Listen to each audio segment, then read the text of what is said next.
진화론은 인간이 동물에서 나와서 기본적으로 우리가 모든 동일한 동물도가 동일한 조상에서 시작을 해서 우리가 이 자연 세계에서 우리가 점점 더 발전해서 지금의 인류가 되었다라고 설명을 하고 있습니다. 모든 진화의 가장 중요한 동력 원인은 생존입니다. 생존.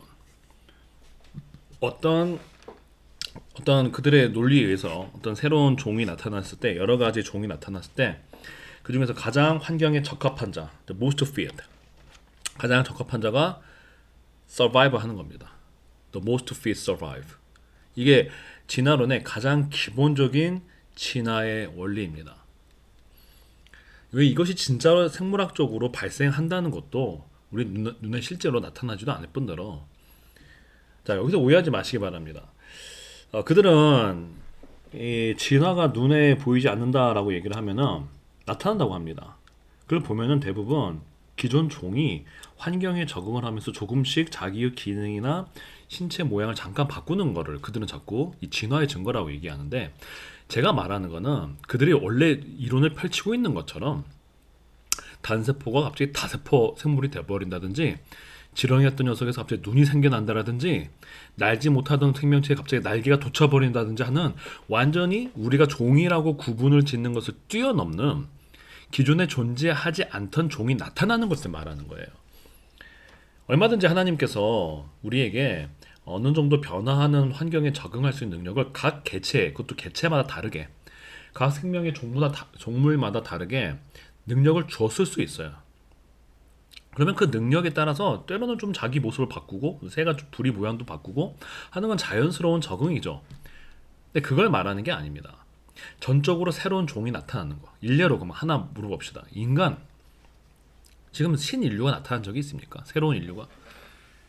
그냥 우리 인류 역사가 지금 기록된 데는 이후에 우리 단 한 명이라도 전에 보지 못하던 인간이 나타나서 또 거기서 그 자기 상태에서, 자기 세대에서 끝나지 않고 다음 세대까지 새로운 자기의 특성을 물려주는 인간을 본 적이 있습니까? 신체적으로나 지능적으로나 완전히 새로운 종류의 생명체가 된 인간을 본 적이 있습니까?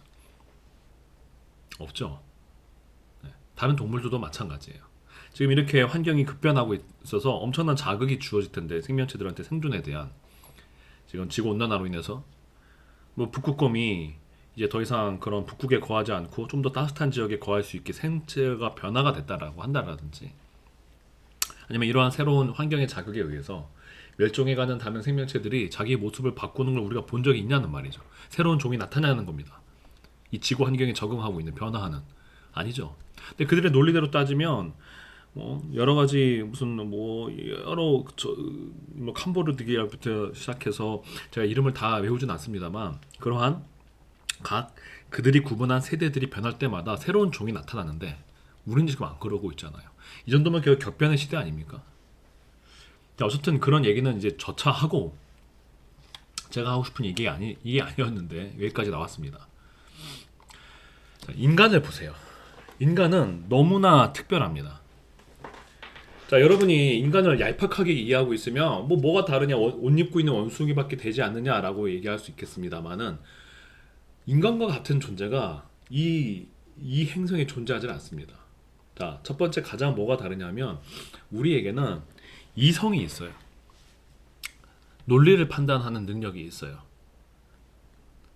뭐 도구를 사용하고 이거를 뛰어넘어서 논리를 판단하는 능력이 있고, 이 중에서 더 핵심적인 것이 무엇이냐면 우리에게는 도덕이 있어요.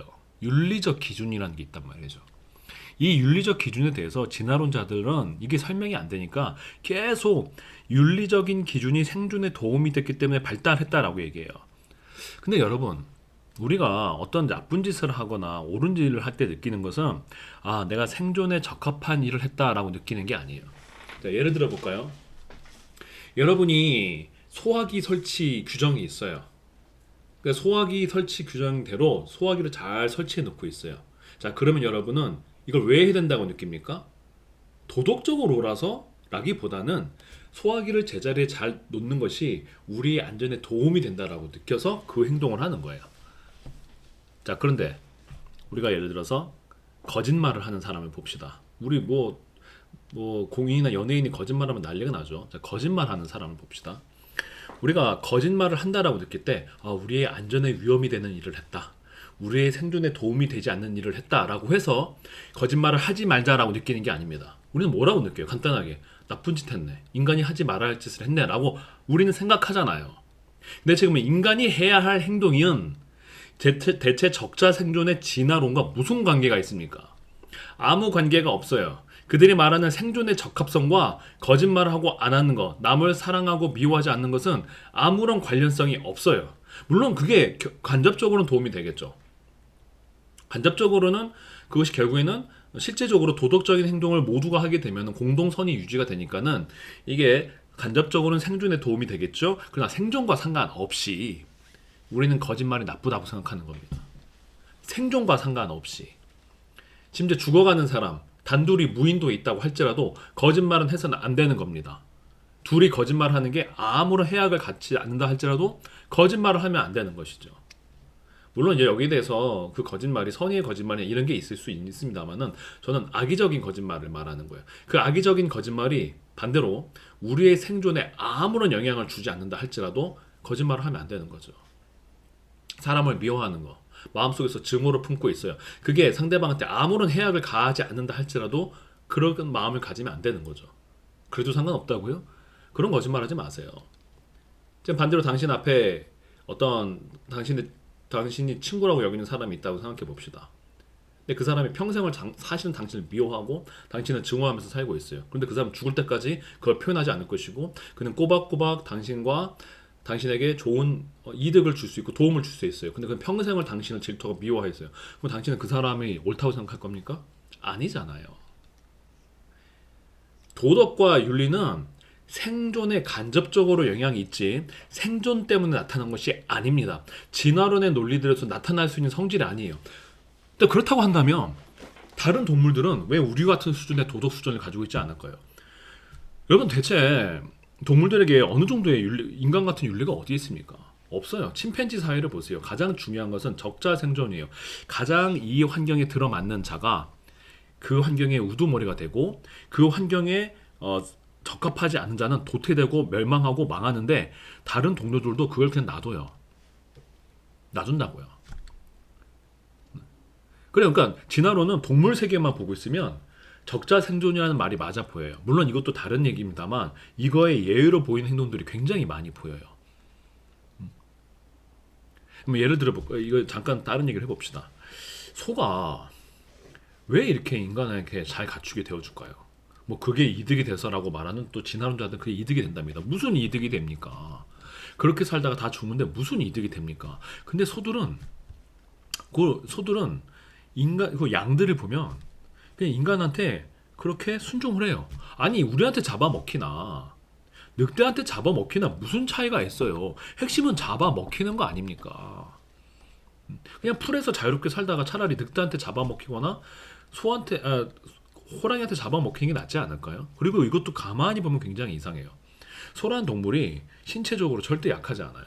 그러니까 자기들이 무리를 지어서 침팬지처럼 무리를 지어서 자기를 방어하려고 했으면 무슨 늑대와 무슨 호랑이가 그 소떼들을 이길 수 있을까요? 근데 이상하게 그들의 진화론의 논리대로 하면 수십억 년이 진화했을 이 소들이 이상하게 육식동물들한테 잡아먹혀요. 그것도 굉장히 이상한 행동들이죠. 사실 얘네가 신체적인 힘이나 그 신체적이 갖고 있는 능력을 보면은 떼를 지어서 자기들이 방어만 잘해내면 얼마든지 지킬 수 있을 것 같아요. 심지어 우리 인간에게서도 말이죠. 우리의 가축이 될 필요도 없었단 말이죠.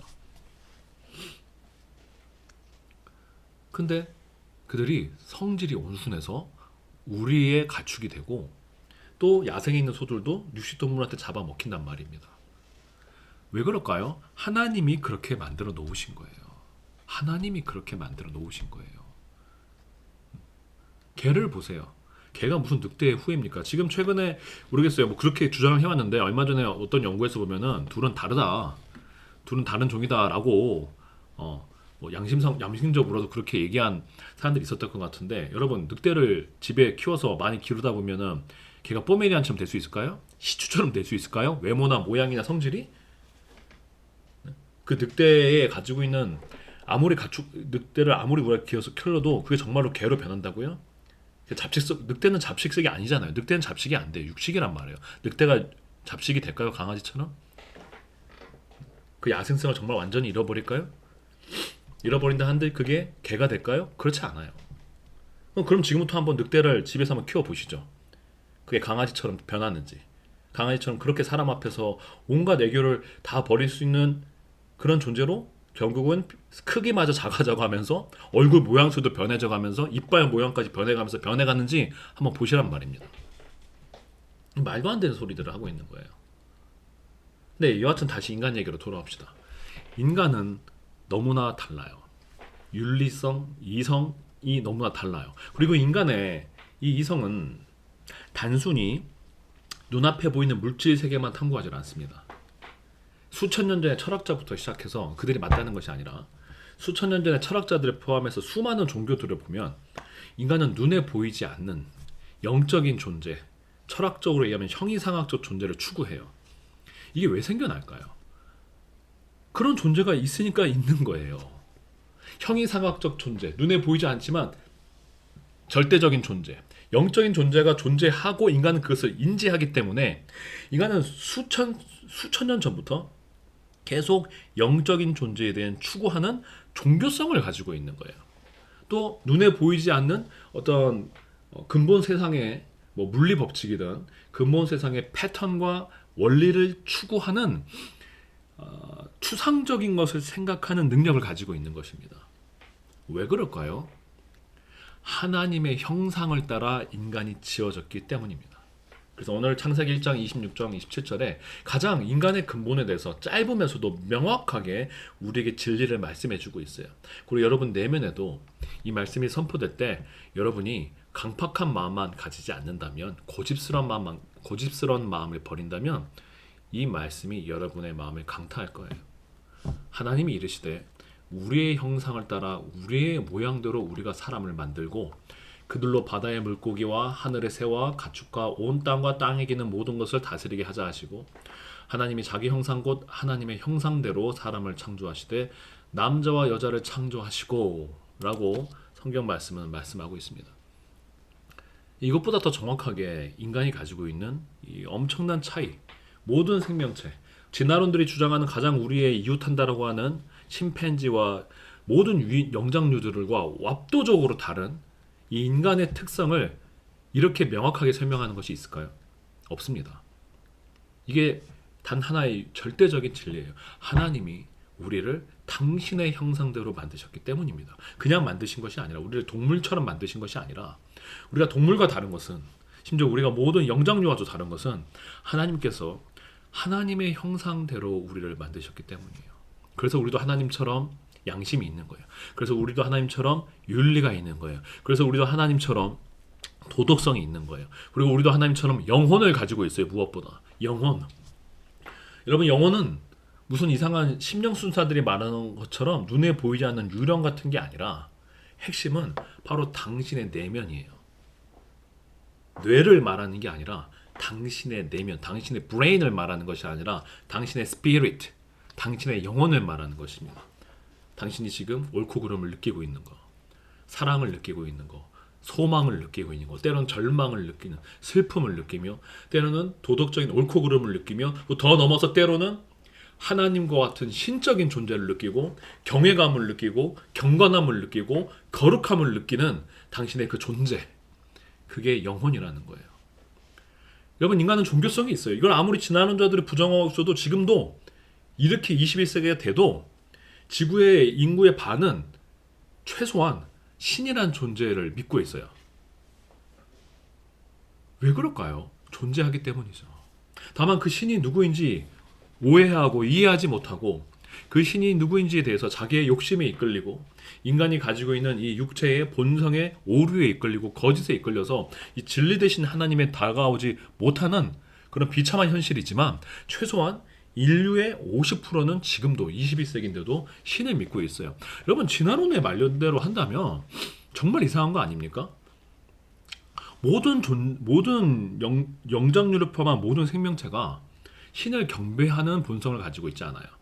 인간이 진화론대로 만약에 수백만 년 동안 진화를 해왔다고 한다면 이것은 가장 그들의 말대로 한다면 가장 허상과 그들은 항상 이걸 허상과 오류에 사로잡힌 인간의 오류의 결과라고 말을 해요.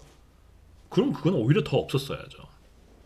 진화론의 말대로 한다면 우리가 눈에 보이지 않는 존재를 추구하고 느끼고 눈에 보이지 않는 존재와 교감을 하며 눈에 보이지 않는 존재를 사랑하고 교제하는 이 이상한 그들이 눈에 보기에는 이상한 이 증상은 이미 진화를 통해서 사라졌어야죠. 어떻게 이게 심지어 나타났습니까? 동물에게 없는 이게 어떻게 나타났습니까? 여러분 그들은 눈이 멀어서 느끼지 못했을 거예요. 여러분 경외감이 뭔지 압니까? 경건함이 뭔지 압니까? 거룩함이 무엇인지 압니까? 진리의 사랑이 무엇인지 압니까? 하나님으로부터 오는 영원한 사랑이 뭔지를 압니까? 하나님만이 가지고 있는 그 절대적 거룩이 무엇인지를 압니까? 여러분 그것은 말로 다 표현할 수 없는 거예요. 오직 이 거룩하신 하나님, 우리 주 예수 그리스도의 아버지만이 가지시는 이 영원하신 사랑과 이 절대적인 사랑과 이 절대적인 거룩은 인간 안에 그리고 자연 세계 안에 어디에도 존재하지 않아요. 물론 우리는 자연 만물을 통해서 하나님의 거룩하심을 간접적으로 느낄 수 있습니다. 왜요? 하나님이 그렇게 세상을 만들어 놓으셨어요. 하나님의 증거예요. 여러분 눈앞에 보이는 이 놀라운 자연 만물과 이 웅장한 자연과 우주 만물이 하나님의 권능을 나타내는 하나님을 향한 증거입니다. 근데 거기서 믿음을 갖지 않으면 이 이상을 느낄 수가 없는데 이 눈의 현실 세계를 뛰어넘는 영적인 세계가 있어요. 그리고 인간은 이 영적인 것을 감지할 수가 있어요. 아까 영혼이 우리 안에 있다 그랬죠. 우리 안에 있는 영혼을 살리고 우리 안에 있는 영혼을 심판하고 우리 안에 있는 영혼의 모든 것을 다 드러내고 또 우리 안에 있는 영혼을 구원해내는 엄청난 하나님의 거룩하신 신성이 있어요. 이것은 진화론으로는 도저히 나올 수가 없는 거예요. 왜냐하면 진화론은 핵심적인 유물론이기 때문에 모든 것을 물질로부터 나타나는데 물질에서 정신이 나올 수는 없습니다. 정신이 물질을 만들어내는 거예요. 여러분 물질에서 정신이 나와야 할 하등의 이유가 없어요. 곤충 세계에서 우리와 같은 정신 세계가 나타나지 않죠. 왜요? 그들한테는 육체뿐이에요. 영혼이 없어요. 영혼이 없는데 왜 정신적인 걸 추구해야 되겠습니까? 여러분 동물들도 심지어 그 귀여운 우리 포유류 동물들도 정신 세계와 영적인 세계를 추구하지 않아요. 왜? 그들에게는 감정은 있을지언정 우리가 가지고 있는 근본적인 한마디로 여러분들의 표현대로 하자면 종교적인 그리고 우리 말씀대로 하자면 영적인 영혼이 없어요. 영적인 영혼, 육에 속하지 않고 영에 속한 하나님으로부터 오는 영혼이 없어요. 그래서 그들은 그런 영혼의 것을 탐구하는 능력이 없습니다. 여러분 오직 인간만이 가지고 있어요. 이것은 진화론에서 나올 수가 없는 특성이에요. 그들의 그럼 생각대로 했으면 이것이 엄청난 진화의 오류였어야죠. 근데 벌써 사라졌어야 되는 것입니다. 근데 그렇지 않아요. 이것은 두뇌에서부터 나오는 것도 아니고 그건 느껴보지 않아서 그래요. 이것은 두뇌의 망상에서 나오는 것도 아니고 생각의 추론에서 나오는 것도 아니에요. 실존하시고 영존하시는 하나님으로부터 오는 하나님의 증거가 하나님의 영혼의 증거인 것입니다. 하나님은 우리에게 영적인 빛을 바라고 계세요. 첫째는 우주 만물을 통해서 그리고 여러분 안에 양심을 향해서 그리고 가장 중요하게도 하나님의 영원히 기록된 이 말씀을 통해서 특별히 신약에 통해서 말씀하신 예수 그리스도의 복음을 통해서 우리의 영혼 깊이 하나님의 빛을 지금 투사하고 계십니다. 하나님의 말씀이신 예수께서 육신이 돼서 이 땅에 오셨고 또 그 예수께서 십자가에 죽으시고 부활하시면서 우리에게 주신 영원한 약속의 복음이 또한 우리의 심장을 관통하는 가장 강력한 하나님을 향한 증거가 되는 것입니다. 그리고 그 말씀이 내 영혼을 변화시키고 내가 믿을 때 하늘에 계신 예수 그리스도의 영이 내 영에 찾아와서 내 영혼을 새롭게 하고 내 영혼을 거듭나게 하시고 그 부활의 능력에 참여하게 하심으로써 하나님의 살아계심이 명백하게 증거가 되는 것입니다. 절대 진화론으로 설명할 수가 없고 이 진화론의 주장대로 있는 오직 물질로 이루어진 이 세계는 도저히 지금 실존하고 있는 우리 앞에서 내 안에서 역사하고 있는, 그리고 수많은 하나님의 믿는 자들 안에서 역사하는 이 성령의 역사를 절대 설명할 수가 없습니다. 여러분, 다음 시간에 또 말씀을 드리겠습니다만, 인간이 모든 피조물과 가장 다른 것은, 그리고 인간이 영적인 특성을 가지고 있는 것은 우리가 하나님의 형상대로 만들어졌기 때문입니다. 그리고 창세기에서 보면은 하나님께서 우리에게 생명을 부어 주십니다. 우리를 그냥 육체만 만드시는 것이 아니라 하나님의 영을 우리 안에, 하나님께서 영혼이란 것을 우리 안에 불어 넣어 주시는 것을 볼 수 있습니다. 물론 이것이 성령은 아닙니다만, 처음 사람이 만들어질 때 하나님에게도 있는 영혼이 우리에게 만들어진 것입니다. 오직 우리와 하늘의 천사들과 그리고 타락한 천사들만이 가지고 있는 가장 원대한 하나님의 형상인 특징이 바로 영입니다. 영혼. 이것이 우리 안에 있기 때문에 우리가 모든 피조물과 다르고, 심지어 우리의 육체마저도 너무나 다른 특징을 가지고 있는 것이죠. 우리만 옷을 입습니다. 우리만 벌거벗은 것에 부끄러움을 느낍니다. 우리만 몸에 생존에는 오히려 훨씬 도움이 되는 그 채모들, 수많은 영장류에 있는 털들이 우리에게는 그렇게 존재하지 않습니다. 우리는 오히려 몸을 가리려고 합니다. 생존에 도움이 됐었으면 옷이 없어도 생존할 수 있는 몸의 털을 가진 게 훨씬 도움이 됐겠죠. 우리만 미용을 마치 목적으로 한 듯한 머리카락이 자랍니다. 우리만 눈이 달라요. 흰자위가 많죠. 우리만 우리의 눈을 통해서 우리의 감정이 완전히 드러나요.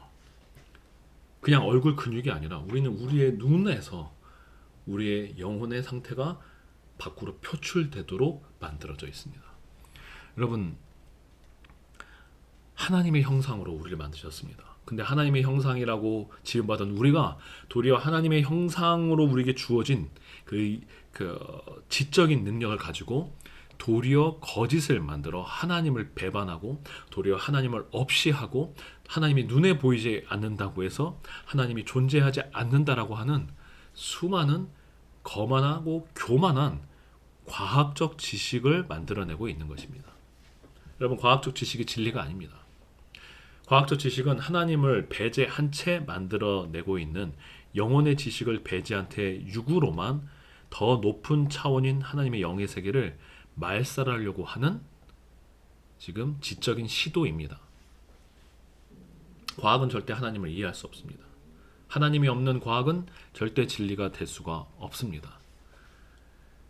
우리 인간만 봐도 하나님의 존재가 명확히 증거로서 드러납니다. 바로 당신 자신이, 그리고 제가, 우리 안에 있는 이 수많은 내면의 증거가 과학이 전부가 아니면 이것을 뛰어넘는 영적인 진리가 있다라는 증거입니다. 그리고 그 영적인 진리는 성경에 기록되어 있고, 성경에 기록된 영적인 진리는 하나님께서 그 형상대로 우리를 만드셨다는 것을 우리에게 선포하고 있습니다.